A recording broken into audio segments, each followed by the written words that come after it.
Good evening, everybody. Hopefully, you're having a wonderful Tuesday evening in this heat wave. Whew, man, is it crazy. So, I've been seeing some videos going around about Trudeau's answers to all the caucus meetings and such. So, finally, the mainstream media did some reporting on it. So, I thought we'd review it. So, let's delve into this. In Ottawa, questions surrounding the future of Prime Minister Justin Trudeau's leadership continue, following last week's crucial by-election loss to the Conservatives. Our Mackenzie Gray joins us now from the nation's capital with more. All right, so Mackenzie, Trudeau was grilled in Montreal today about why he won't meet with his national caucus. How did he respond to those questions?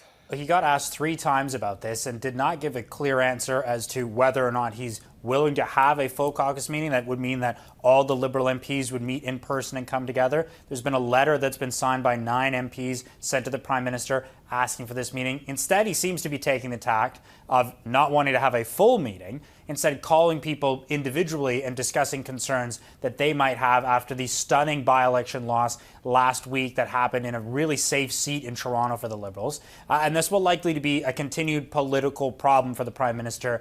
Explanations, I think a lot of MPs are wondering about what is actually going to change from Mr. Trudeau, from his team, from cabinet, to get a different result from what they saw in Toronto. And there really was no change in message today from the Prime Minister. A little bit surprising. This was the first time he spoke to the media since the Toronto by-election loss. And it basically would have been like we were talking to the Prime Minister a couple weeks ago, talking about housing, talking about the economy, talking about childcare, all things the Liberals will likely want to talk about in the next election, but certainly no difference from the Prime Minister in terms of his tone or wants to how to deal with things, only saying obviously it was a disappointment and they need to reflect on things. But the caucus members, there certainly are a number of them who've signed on to this letter, and many more privately, who would like to hear from him directly and be able to air their grievances out to him in a closed form. Traditionally, there are caucus meetings every week when the House of Commons is sitting. It's important to note. But of course, they're on summer break now. So the next time that there would be a meeting on the books would not be until September. So yeah, I understand why he doesn't really want to get like the whole caucus together if it's only 9 names on the letter that was sent. But I can definitely see Justin Trudeau the reason why he wants to separate out these 9 caucus members and get them secluded and then ask them out their grievances. It's divide and destroy sort of things, because it's a little bit harder to denounce a group of people when you have 9 people in front of you saying that you're doing a terrible job, than it is to denounce just one person right in front of you that's telling you you're doing a terrible job. It's pretty much like me going up to my boss and then telling him he's doing a horrendous job, and because everybody knows that he's a terrible worker, it's making my job harder, and it's making it look like I'm doing terrible. And now I'm gonna be fired if he doesn't get his act together, right? Like who would tell their boss that? I don't think many of us would.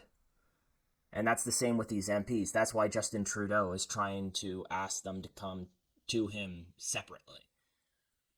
Because then Justin Trudeau will know who to fire, and then he'll just fire them.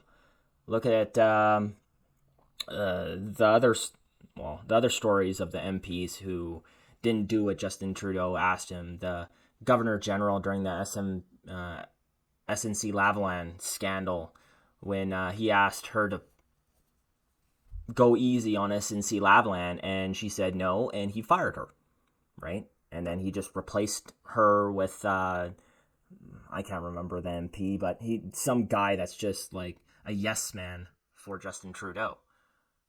So that's the thing. It's of course it makes sense and the fact that Justin Trudeau, when asked about this, he is just going to go back to the same liberal talking points about housing, about healthcare, about the dental care plan, la la la la la. That's the only thing he's got. because he knows that he's doing so terrible in the polls right now because everybody dislikes him.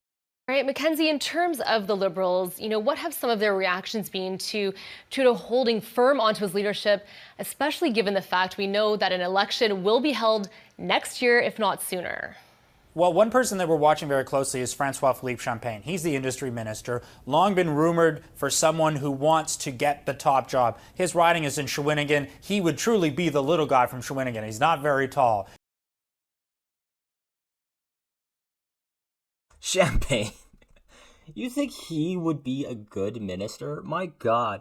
The industry builder, what have we built? What industry do we have in Canada right now? The only thing he's pretty much done, well, I don't even know if he's done this, but is made some deals with some big shot automotive companies, Toyota, and that's about it.